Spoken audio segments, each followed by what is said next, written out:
Hola, hola, ¿cómo están? Bueno, toma 2, este es el video que les dije que ya grabé. Bueno, siempre viene bien ensayar un poco, así que está bien, ¿qué le va a hacer? Fue un error de técnica que ya espero esté solucionado. Bueno, nada, espero que estén bien como siempre, eh, pudiendo avanzar cada uno a su ritmo y como pueda en esta modalidad no presencial, virtual que tenemos que encarar. Y está bueno también que vayan haciendo experiencia de estas cosas porque, bueno, la verdad es que nunca se sabe cuándo te puede tocar. Yo cuando hice el profesorado nunca me imaginé que nos podía llegar a tocar esto. eh, pero bueno, ustedes ahora tienen por lo menos la posibilidad de hacer la experiencia del alumno en esta modalidad. Bueno, e ir aprendiendo para cuando les toque ser docente y tal vez, digo, por una pandemia o por otra circunstancia, eh, o porque tal vez sean docentes a distancia simplemente y puedan acumular un gran caudal de riquezas, de experiencias para incorporar en su formación docente también, ¿no? Bueno, gente, vamos a lo nuestro. Ya les comenté lo que me pasó. Igualmente les deseo nuevamente que, bueno, sea una buena segunda etapa para todos. No tenemos perspectivas de volver al aula, lamentablemente. Así que bueno, habrá que, qué sé yo, acostumbrarse tal vez y vivir el hoy lo mejor que podamos, poniendo lo mejor de cada uno. Y también, bueno, entendiendo que somos seres humanos eh, con límites, imperfectos y que no todo nos tiene que salir bien siempre, ¿no? Así que, nada, no, desterrar esas presiones y esas angustias que están más en nuestras mentes y en nuestros corazones que en la realidad, ¿no?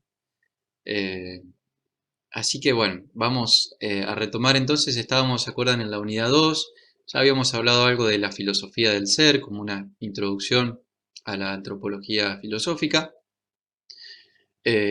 Recuerdan, habíamos visto el tema de la composición predicamental de sustancias accidentes, de la composición ilemórfica de materia y forma, de la estructura de la esencia y el ser, del acto y la potencia, de la causalidad, del orden de la causalidad, el tema del movimiento, una serie de conceptos que la tenemos que guardar ahí en la caja de herramientas porque nos van a resultar útiles para entender un poco mejor la naturaleza humana a partir de este análisis filosófico que vamos a empezar a desarrollar, que ya en realidad empezamos a desarrollar la clase pasada y que hoy vamos a continuar. Entonces, la vez pasada un poco fue tomar contacto con uno de los fenómenos humanos más propios del ser humano y que es el dinamismo cognitivo, ¿no? La forma que tenemos de conocer, que plantea toda una serie de preguntas, interrogantes de complejidades que demandan su estudio, digamos, y su profundización.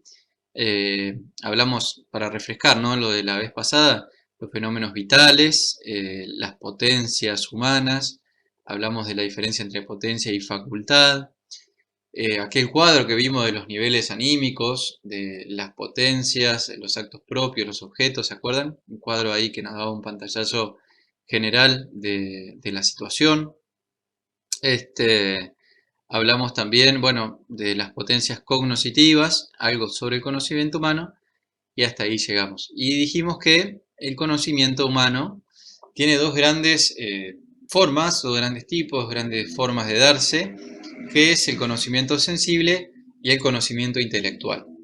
Hoy vamos a hablar sobre el conocimiento sensible, las potencias del conocimiento sensible, un poco de su naturaleza y su misión, digamos, el acto, digamos, de cada una de estas potencias, la relación que tienen con el conocimiento intelectual y vamos a avanzar un poco también sobre los distintos, bueno, sobre el conocimiento intelectual en sí mismo, el tema del entendimiento agente, que ya vamos a ver qué es, eh, y bueno, los tres actos del conocimiento y vamos a abordar uno de ellos que es el tema del concepto.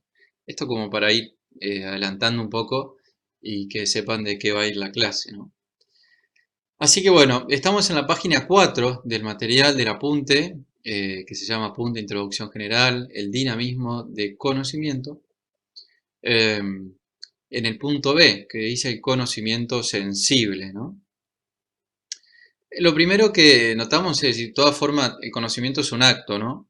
Y todo acto, como ya dijimos, demanda la existencia de una potencia que haga posible ese acto. En el caso del conocimiento sensible, de las potencias, son los sentidos, ¿no? Que hacen posible justamente la sensación. Y en cuanto a los sentidos, distinguimos entre sentidos internos y sentidos externos, ¿no? Desde un punto de vista biológico, lo que hacen los sentidos, sobre todo los sentidos externos, pero también los internos, es vincularnos con el mundo que nos rodea, ¿no? Eh, y tienen una gran relación con la cuestión de la adaptación y de la supervivencia. Fíjense que muchas veces vemos en los animales que a mayor adaptación, a mayor capacidad de supervivencia, tiene que ver también con un mayor desarrollo de los sentidos, ¿no? De la vista, no sé, pienso en la lechuza, por ejemplo, que tiene una excelente vista y un excelente oído. Del olfato, puede ser, ¿no? En el caso de los perros y de otros animales. En fin, muchas veces la supervivencia y la adaptación tiene relación directa con un desarrollo cuantitativo, perdón, sí, más capacidad en cuanto a la actividad sensible, ¿no? En cuanto a la actividad de los sentidos. Entonces, biológicamente tienen esta, perdón, tienen esta función de vincularnos con el medio físico, ponernos en relación y permitirnos la adaptación, la supervivencia. En el caso del ser humano, mucho más que eso también, ¿no? Porque tiene mucho que ver con la afectividad, con el conocimiento de uno mismo, el conocimiento de los demás, etcétera, etcétera. Bueno, el objeto de los sentidos es aquello que un sentido capta en razón de su naturaleza, ¿no? Es decir, cada potencia tiene su acto y su objeto. En este caso, el objeto de los sentidos es aquello que un sentido capta en razón de su naturaleza. Ahora bien, digo porque no cualquier sentido puede captar cualquier tipo de objetos, ¿no? Sino que de acuerdo a la naturaleza es el tipo de objeto que puede llegar a conocer. En esto distinguimos entonces objetos propios y objetos comunes. Denominamos objetos propios aquellos que solo pueden ser conocidos o percibidos por un solo sentido. Por ejemplo, el color para la vista, el sabor para el gusto, el sonido para el oído. ¿Cuál otro? A ver, la textura para el tacto. ¿Y cuál me falta? Los olores para el olfato, ¿no? Esos son propios porque solamente un sentido lo podemos llegar a conocer. Y de hecho que si perdemos ese sentido, ese campo, ese rango de conocimiento lo perdemos, ¿no? Y no hay forma de reemplazarlo con otra cosa. Eh, los objetos comunes, en cambio, son aquellos que pueden ser conocidos, percibidos o captados a través de más de un sentido, a través de varios sentidos. Bien, hablando un poco de la naturaleza de las potencias cognoscitivas sensitivas, es decir, de los sentidos. Un sentido es una potencia, ¿no? Como dijimos antes, la diferencia entre potencia y facultad, ¿no? La potencia es un principio efector de un cierto acto, principio inmediato de acción. En cambio, la facultad es más bien una habilidad aprendida que requiere muchas veces la intervención de varias potencias, ¿no? Por ejemplo, tocar la guitarra puede ser una facultad que requiere de oído, del sentido del tacto, en fin, de la vista puede ser también, no necesariamente, pero puede ser. En cambio, el sentido son potencias, ¿no? Son potencias de conocimiento. El sentido es una potencia en principio pasiva, ¿no? Porque solo pasan al acto si son movidos por algún estímulo que viene desde afuera, por la presencia de un estímulo exterior. El sentido está, ¿se acuerdan de la diferencia entre acto y potencia, ¿no? O sea, el acto es una perfección determinada de ser, es algo que está siendo, ¿no? Eh, bueno, es una actualidad, un poco una redundancia decirlo, pero es algo que está ocurriendo, que tiene iniciativa, podríamos decir así. En cambio, la potencia es pasividad, es disponibilidad, es apertura. Bueno, el sentido es una potencia pasiva porque está en disponibilidad en disponibilidad, en apertura de recibir ese estímulo. Sin embargo, no es pura pasividad, ¿no? También hay un cierto acto, eh, porque está el acto de la sensación, ¿no? Es decir, el sentido no es que recibe un dato y lo recibe puro, digamos, y no lo modifica en nada, sino que también hay un acto de parte del sentido que genera eso que llamamos sensación, que es nuestra forma de identificar y de conocer esa relación, ese encuentro del mundo exterior con nuestro cuerpo, con nuestro ser, digamos, ¿no? Este, eso es una gran pregunta, digamos. ¿El sabor que yo siento es realmente el sabor de una cosa? ¿Existe algo así como el sabor en la cosa o existe solamente para mí y en mí, ¿no? El sabor, el color, esta pared blanca que yo tengo delante mío, ¿es realmente blanca o yo la veo blanca? ¿No? Es decir, es la forma en que mi ojo y mi cerebro codifican esa información que reciben. ¿Cómo será la pared realmente en sí misma? Eh, bueno, esta pregunta que son típicas de los filósofos, que mucha gente dice no tienen nada más que hacer que preguntar esas estupideces, han abierto todo tipo de debates, llegando al extremo de decir no podemos conocer la realidad externa, ¿no? Esa sería una forma. Y la otro extremo sería, sí, conocemos las cosas tal y como son en toda su pureza y toda su perfección. Bueno, hay un intermedio ahí, ¿no? Bueno, no es el tema, así que no entramos en eso. Eh, el sentido es una potencia orgánica. Esto quiere decir que no es ni material ni espiritual, ¿no? No es puramente material porque no se reduce al órgano, o sea, la vista no es el ojo y los nervios ópticos, ni el tacto es la piel, ¿no? Ni los demás nervios y cerebro. Porque si fuera, digamos, eh, si el órgano no está animado, ¿no? Como dice el texto, si carece de vida, a pesar de que te está el estímulo, no genera sensación, obviamente. Entonces, para que se dé la sensación se necesita este impulso vital que, como sabemos, no es meramente material, ¿no? Es también tiene sus manifestaciones inmateriales. ¿Se acuerda que dijimos que la vida es un acto espontáneo e inmanente, y cuanto tal, inmaterial, ¿no?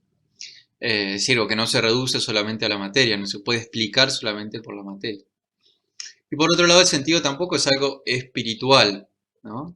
Porque necesita de la materia para ejercer su acto. Depende de ella totalmente. Está intrínsecamente unido al órgano para poder desempeñar su acto. Esta potencia que denominamos sentidos. Entonces tampoco es algo espiritual. El intermedio o el tipo propio del sentido es lo orgánico, ¿no? Esta mezcla, digamos así, de material y espiritual de alguna manera, ¿no? Eh, por eso dice el texto que la sensación solo es posible gracias a la unión sustancial del cuerpo y el alma. Bueno, los sentidos internos, que ahora vamos a ver cuáles son, captan el objeto por la intermediación previa de los sentidos externos, ¿no? En esto hay como un proceso del conocimiento que, si bien en la realidad, en la experiencia nuestra, se dan como un conjunto simultáneo, es decir, no es que primero conocemos el exterior, después pasa al sentido interno, después a la inteligencia, así como, no, lo experimentamos como de una manera inmediata, seguramente también por la velocidad en que se da este proceso, pero lo podemos distinguir de entender cómo se produce, ¿no? Eh, entonces, los sentidos internos actúan por la intermediación de los sentidos externos, ¿no? Los datos que le ofrecen los sentidos externos. El gusto, los sabores, las texturas, los colores, los sonidos, los aromas, en fin, todos esos datos llegan a los sentidos internos, ¿no? ¿Cuáles son? Son cuatro. El sentido común, la imaginación, la memoria y la cogitativa. El sentido común no tiene tanto que ver acá con lo que conocemos generalmente como sentido común, tiene que ver con esto del común pensar o el común sentir de la gente en cuanto a un tema determinado, ¿no? O sea, que bueno, es de sentido común que esto está bien, que esto está mal, que las cosas se tienen que hacer así. No quiere decir tanto eso. Acá estamos hablando de una potencia de conocimiento. Y en cuanto a tal, su acto tiene que ver con unificar las distintas sensaciones que le llegan de los 5 puertos, digamos así, que son los sentidos externos, ¿no? Imagínense eso, 5 puertos distintos o 5 puntos distintos que se unen todos en un camino que sus caminos se unen todos en un punto, que es el sentido común, ¿no? Que unifica esas experiencias, esas sensaciones, las integra y las compara, ¿no? Eso hace el sentido común, es decir, ofrece a los demás sentidos internos un objeto ya más unificado, integrado, de manera que no llega todo por separado, digamos, ¿no? Eso es lo que nos permite atribuir todas esas sensaciones distintas al mismo objeto, ¿no? Cuando uno ve, no sé, una hamburguesa, podemos decir algo rico, ve la forma, siente el olor, siente el gusto y claramente percibe que todas esas sensaciones remiten al mismo objeto, ¿no? Entonces, quién opera esa integración en nuestro dinamismo cognitivo? El sentido común, ¿no? Bien, la imaginación es la potencia cuya actividad esencial es la producción de imágenes, ¿no? Que se manifiestan tanto en la representación como en los sueños, en los fenómenos oníricos, dice acá. Eh, las imágenes que pueden ser, acá dice la imagen así producida es la representación de un objeto en ausencia de este, ¿no? Pero no quiere decir que sea un objeto conocido eh, y que estemos recordando solamente, puede ser, sí, pero puede ser un objeto inexistente, ¿no? Que nos estemos imaginando del todo, o que nos hayan contado y que nosotros lo estemos imaginando porque nunca lo vimos, ¿no? Es eso, es la representación de un objeto cuando este objeto no está, en ausencia de este, ¿no? Puede ser que no está porque nunca estuvo, porque ya no está más, en fin. La memoria es una potencia a la cual obviamente le corresponde la fijación, la evocación, la conservación y la localización de las imágenes, ahora sí, y vivencias pasadas, ¿no? La memoria actúa sobre las experiencias vividas, y si no actúa la memoria sobre los inventos. Mucha gente que tiene ese problema, que en la memoria se le confunde lo real con lo imaginario, ¿no? Con lo fantasioso. Este, pero bueno, la memoria tiene esa función, ¿no? De fijar, de conservar, de evocar las imágenes y vivencias pasadas, ¿no? Gracias a la memoria es posible el proceso del conocimiento acumulativo, el desarrollo, porque si no serían todos fenómenos aislados unos de otros, sin ningún vínculo, ¿no? Qué importante es la memoria y hay gente que sufre una enfermedad que la pérdida de memoria a veces a largo plazo, a veces a corto plazo, que es realmente muy triste, digamos, ¿no?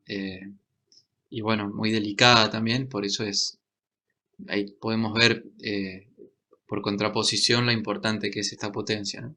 Y la cogitativa, que funciona, hace un trabajo parecido al del sentido común con respecto a los sentidos externos, pero con respecto a los sentidos internos, ¿no? A ver, en principio, la cogitativa también es conocida como estimativa eh, en las especies de animales irracionales, ¿no? En las demás especies animales se la conoce como estimativa porque es la potencia que recolecta todos estos datos que fueron llegando de los sentidos externos, integrados por el sentido común, la imaginación, la imagen que generó la imaginación, si hay algún dato de la memoria, todo eso, y lo une y sobre todo juzga, sopesa, digamos, el valor, la utilidad o la nocividad, la peligrosidad de una cierta circunstancia, ¿no? Eh, y por eso dice, bueno, que en el animal irracional constituye el aspecto cognoscitivo que está implicado en el instinto. Vieron que los animales decimos que mayormente actúan por instinto, pero también hay un conocimiento. Ellos también tienen un nivel de conocimiento sensible, los animales, que llega, digamos, hasta acá, hasta la estimativa, ¿no? Es decir, poder eh, estimar una situación como provechosa, como peligrosa, como sin peligro, tranquila, etcétera, ¿no? Por eso es que un perro en su casa duerme tranquilamente, profundamente, porque sabe que en ese lugar no hay peligro, pero no sé, escucha un ruido extraño o está en la calle, en un lugar que no conoce y está nervioso, está inquieto, porque esta potencia de conocimiento le está diciendo que tiene que estar alerta, ¿no? Bueno, en fin. En el ser humano, la cogitativa da un paso más, ¿no? Porque es la potencia que actúa como vínculo, como puente entre el conocimiento sensible y el intelectual, y también entre la afectividad y el conocimiento, ¿no? O sea, otra vez, un punto común de varios caminos donde se une el conocimiento sensible, el intelectual, la afectividad y el conocimiento, ¿no? Así, una potencia es muy importante, eh, porque es también la que le ofrece de alguna manera, ahora vamos a ver al conocimiento intelectual, el material con el cual va a trabajar, ¿no? Bien, eso en cuanto al conocimiento sensible. En cuanto al conocimiento intelectual, dice el texto: pero el hombre es capaz de conocer una realidad trascendente que está más allá de lo meramente sensible, ¿no? Eh, es decir, nosotros somos capaces de conocer cosas o realidades que están más allá de lo que meramente se ve, se toca, más allá de lo meramente material, ¿no? Y ahora vamos a ver cuáles son justamente los objetos de la inteligencia que están más allá de lo meramente material. Bien, y este conocimiento, esta experiencia trascendente que es posible realizar para el hombre, la puede realizar gracias a este conocimiento intelectual, ¿no? Cuya potencia principal es la inteligencia, bueno, la inteligencia humana, obviamente, ¿no? Porque estamos hablando del ser humano, que es la que permite entonces el conocimiento intelectual. Acá vamos, así como distinguíamos en los sentidos, acá también vamos a distinguir un objeto común para la inteligencia, un objeto propio, y también vamos a agregar un objeto indirecto, ¿eh? El objeto común es el ente, ¿no? Ente es una palabra que en filosofía se usa para designar a todo lo que es, ¿no? Significa eso literalmente, aquello que es. Eh, entonces, la inteligencia conoce su objeto siempre en forma de ente o bajo la especie del ente, ¿no? En todas sus operaciones, la inteligencia alcanza su objeto bajo la razón de ente. Es decir, nunca conoce su objeto aislado, separado, o nunca lo encuentra, podríamos decir así, nunca se topa con el objeto separado del ente, más allá de que después, por el proceso de abstracción, haga una separación de eso, ¿no? Pero cuando el dato que recibe, la experiencia que tiene siempre es bajo la especie del ente, ¿no? Y es objeto común porque lo puede conocer también los sentidos, en fin. El objeto propio de la inteligencia ahora sí es la esencia de las cosas materiales, ¿no? Representada por la imaginación como abstracta y universal. ¿Recuerdan cuando hablamos de la esencia y del acto de ser? Decíamos que la esencia es aquello que hace que una cosa sea lo que es, ¿no? Entonces la inteligencia es la potencia cuyo objeto es esta, es la esencia, ¿no?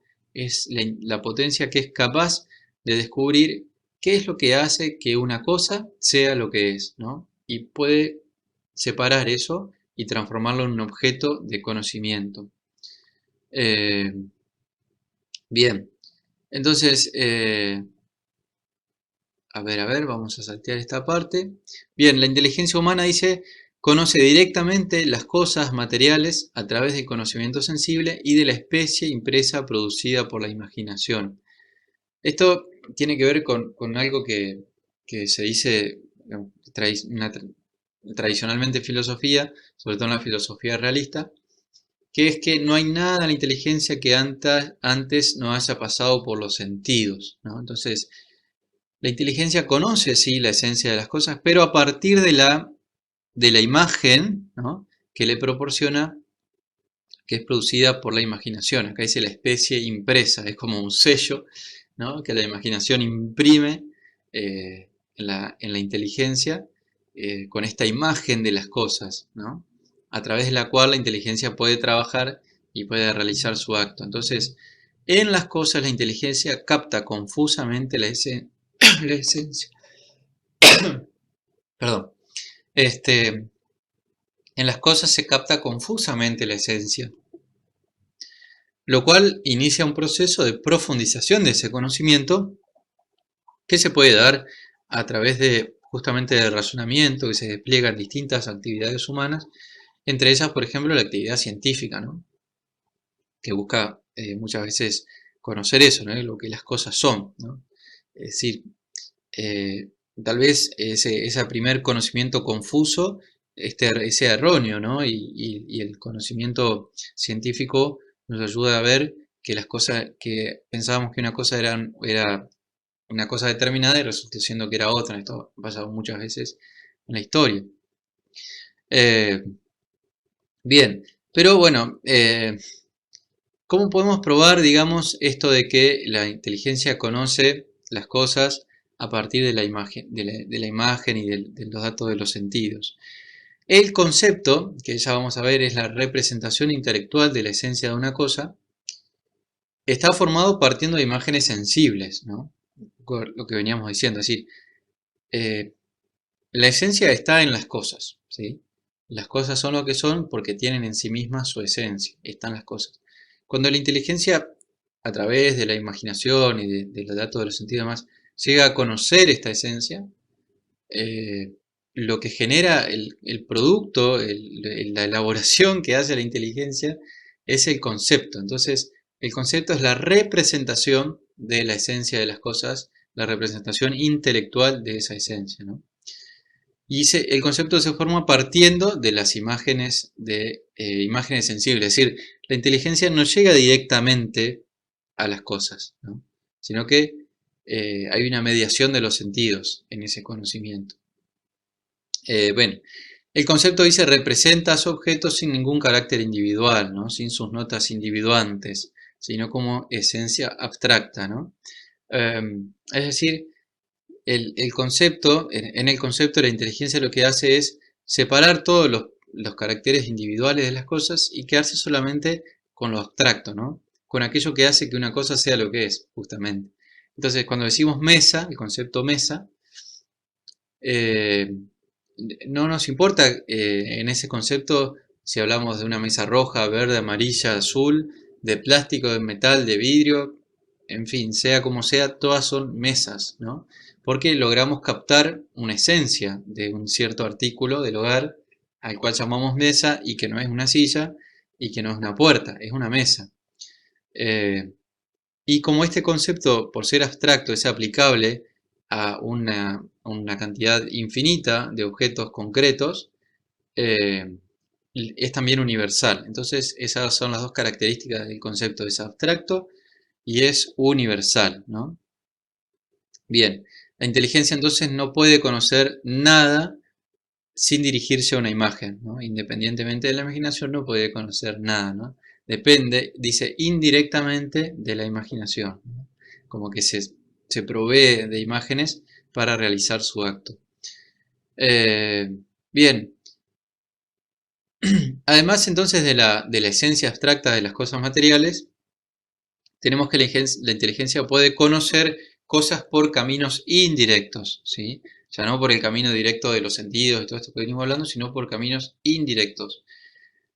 Al ser una potencia espiritual, ahora sí, la inteligencia eh, tiene la capacidad de reflexionar, ¿no? Es decir, de volver sobre sí misma para conocerse a sí misma, conocer su acto, y esa es una de las cosas que puede conocer por vía indirecta. Entonces, eh, acá estamos en el campo del objeto. ¿Se acuerdan que dijimos que hay un objeto común, un objeto propio y un objeto indirecto? Bueno, el objeto indirecto es aquel que la inteligencia puede conocer justamente por vía de reflexión y de analogía, ¿no? Por esas dos vías. Por reflexión se conoce a ella misma y a su acto, a su naturaleza, y conoce por analogía las cosas inmateriales, ¿no?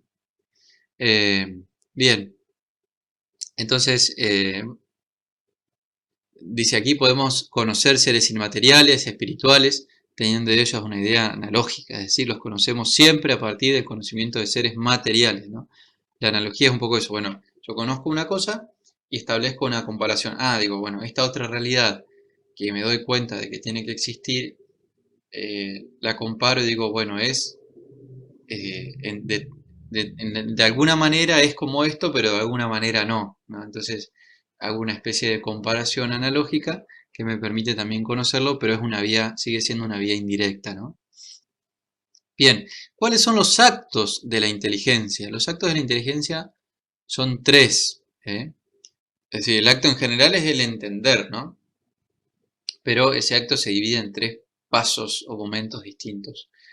El de la simple aprehensión, el juicio y el razonamiento. La simple aprehensión es el acto que produce el concepto, ¿no? Que cuando ese concepto se escribe es una definición. El juicio es el acto que produce enunciados y proposiciones. Y el razonamiento es el acto que produce la argumentación. Ahora vamos a ver un poquito de cada una de estas, ¿no? El concepto, ya un poco lo dijimos, entonces, es el producto de la simple aprehensión, es la representación intelectual de la esencia de las cosas, en la cual todavía no se afirma ni se niega nada de ella, ¿no? Bueno, decimos mesa. La mesa es un determinado tipo de mueble que sirve para apoyar cosas sobre ella. Podemos decir que esa es una definición de mesa, ¿no? Pero no decimos que la mesa es redonda, cuadrada, como decíamos antes, ¿no? Pesada, liviana, o que la mesa es mía, o es tuya, o que está acá, o está allá. No decimos nada de ella, ¿no? Decimos simplemente lo que algo es. Ya en el juicio implica la vinculación de dos o más conceptos, ¿no? Y entonces sí, ahí afirmamos o negamos algo de una cosa o de un concepto, ¿no? Entonces si decimos, la mesa es verde, la mesa es de Juan, la mesa está acá, la mesa es vieja, o la mesa eh, no es un lugar para sentarse. En fin, afirmamos o negamos cosas y lo hacemos a través de un juicio, ¿no? Que bueno, acá dice, en el juicio se pueden comparar conceptos, se descubren relaciones existentes entre ellas y se afirma o se niega también la relación descubierta, ¿no? Y el razonamiento es una concatenación de juicios por el cual se llega a una conclusión que que estaba implicada en ellos, pero que era en sí misma desconocida, ¿no? Dice, el razonamiento surge de la relación que establece la inteligencia entre dos o más juicios, de los que extrae una consecuencia que se halla virtualmente presente en los primeros. El razonamiento se expresa a través de argumentaciones. Entonces, yo puedo decir, por ejemplo, si la mesa es cara, no la compro. Voy a averiguar y averiguo que la mesa es cara. Ahí tengo dos juicios, ¿no? Si la mesa no es cara, no la compro. Si la mesa es cara, no la compro.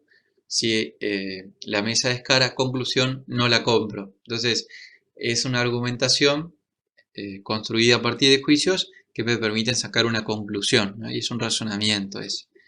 Bien, vamos a decir algo sobre el tema de los conceptos y con esto terminamos por hoy. No creo que terminemos con el tema del concepto porque falta un poco todavía.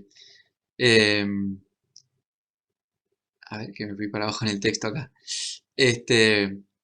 ¿Cómo se forman los conceptos? Es decir, los conceptos se forman por un proceso que se llama el proceso de abstracción, ¿no? Abstraer etimológicamente significa separar, ¿no? Separar algo de otra cosa, tomar aparte, ¿no? Traer aparte, justamente hay un poco abstraer, ¿no?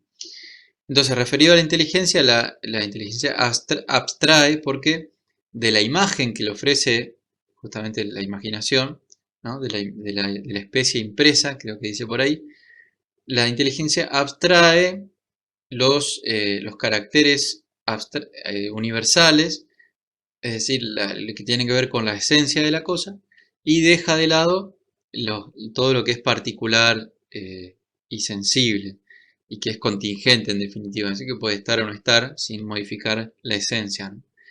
Entonces dice, referido a la inteligencia, es siempre un acto de la misma por el que de dos o más cosas se toma algo y se deja algo. La abstracción es el acto por el que la inteligencia entiende una cosa en su esencia, dejando desatendida sin considerar otra que le va unida, ¿no?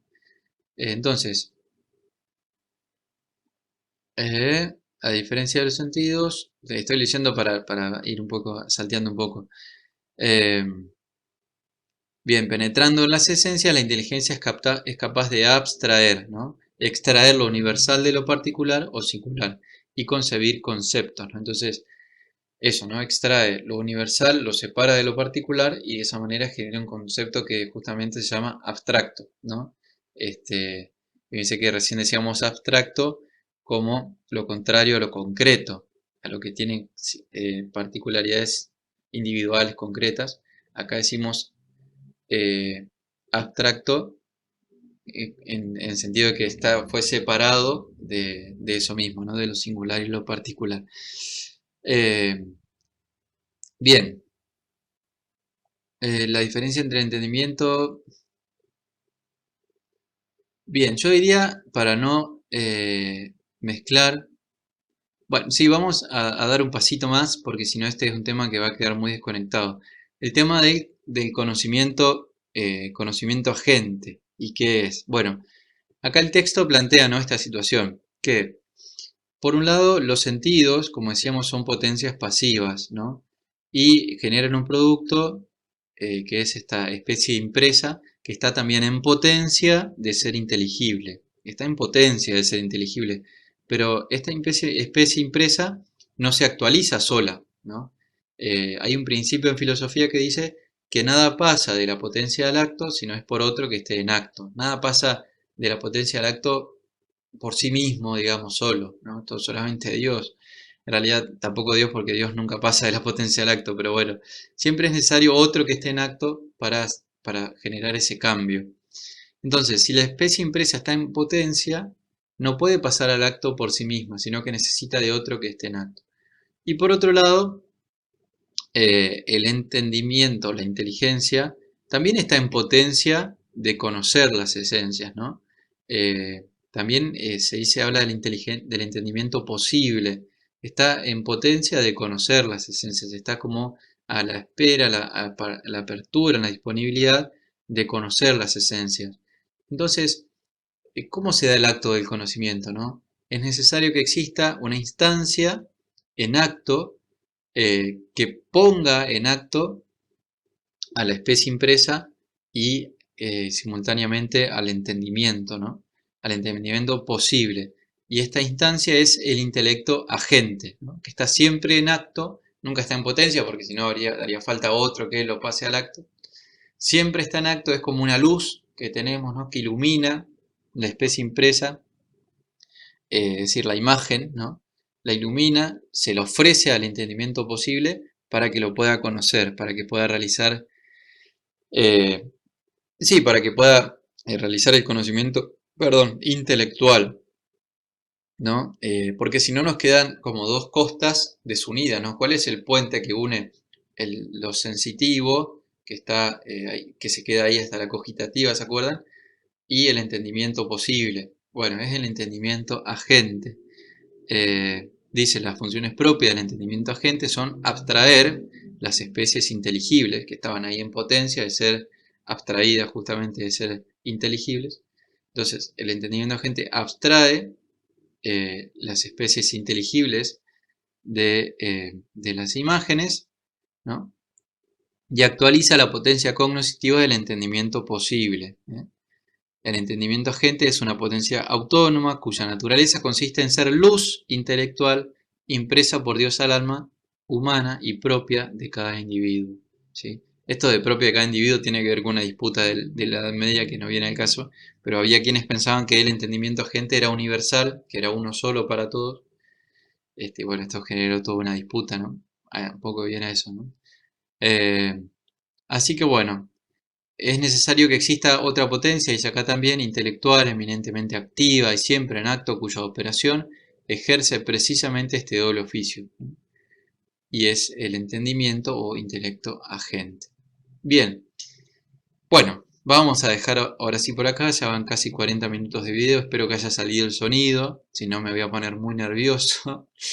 Hoy retomamos entonces el tema del conocimiento, partimos del tema del conocimiento sensible, hablamos algo de la naturaleza de estas potencias sensibles, de la cuestión de los actos propios y de los objetos propios y los objetos comunes, hablamos de los sentidos internos, después pasamos al tema del conocimiento humano, del conocimiento intelectual, hablamos de la inteligencia, de su objeto común, su objeto propio, también de su objeto indirecto, y bueno, hablamos de los tres actos del simple aprehensión, del juicio y del razonamiento. Dijimos algo de cada uno de ellos. Hablamos también de cómo se forman los conceptos, que es a través de la abstracción. Y creo que ya finalmente hablamos del entendimiento agente. La clase que viene vamos a seguir con el tema del concepto, del razonamiento, perdón, del juicio y del razonamiento. Y vamos viendo qué nos da.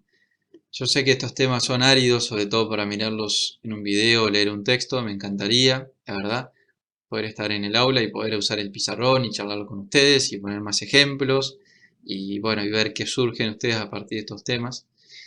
Pero bueno, son las herramientas con las que contamos hoy en día. Bueno, gente, ya saben que estoy a disposición de lo que necesiten. No dejen de consultarme para lo que si surge alguna duda que los pueda ayudar. Nada, les mando un abrazo fuerte. Nos vemos en la próxima edición de estas clases virtuales por YouTube. Un abrazo.